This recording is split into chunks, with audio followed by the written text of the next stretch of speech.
হাজির হয়ে গেলাম ঝটপট একটি রেসিপি নিয়ে। আজকে করব চিজ সস স্যান্ডউইচ। এই স্যান্ডউইচটি বানাতে যা যা লাগবে: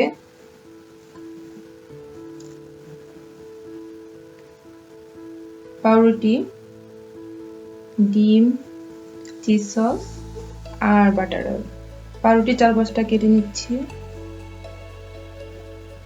একটা ডিম ফাটিয়ে রেডি করে রাখবো। চুলায় একটি প্যানে 1 থেকে 2 চামচ বাটার অয়েল দিয়ে প্যানটি স্প্রেড করে নিচ্ছি। এখন পাউরুটিগুলো আমি ভেজে নেব। 2 পাশ সুন্দর করে ভেজে নিতে হবে, হালকা ব্রাউন কালার হওয়া পর্যন্ত। ভাজা হয়ে গেলে একটা প্লেটে উঠিয়ে নিচ্ছি।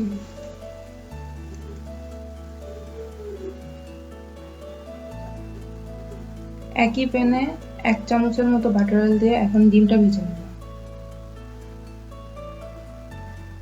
এটা খুব সিম্পল আর সহজ একটা রেসিপি। আপনারা চাইলে টিফিনেও এই রেসিপিটি ট্রাই করতে পারেন।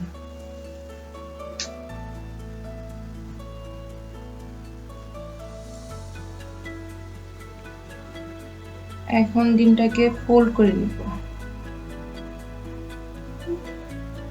2 পাশ সুন্দর করে ভাজা হয়ে গেলে ডিমটা আমরা নামিয়ে নিব। এখন ভাজা পাউরুটিগুলোতে আমি চিজ সস লাগিয়ে নেব।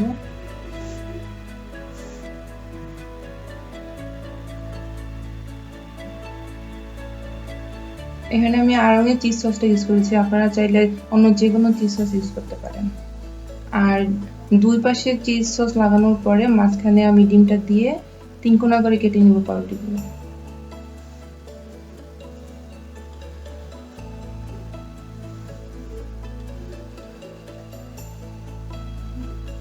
কাটা শেষ।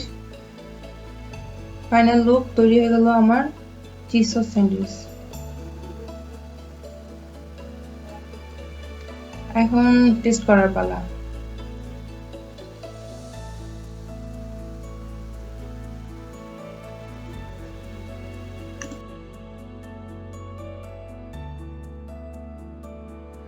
আমাদের স্যান্ডউইচ বানানো শেষ।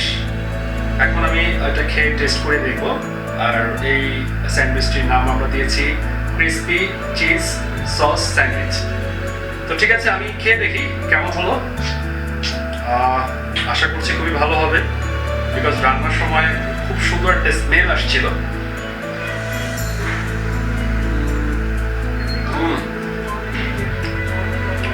টেস্টটা ডিফারেন্ট, অন্যরকম একটা ফ্লেভার আছে, প্লাস যখন ভাজার পরে স্মেল আসছে খুব সুন্দর, খুবই ভালো লাগছে। তো এই ধরনের ছোটখাটো অনেক রেসিপি আমরা নিজেরা তৈরি করি, সেটা আপনারা আমার সাথেই থাকুন।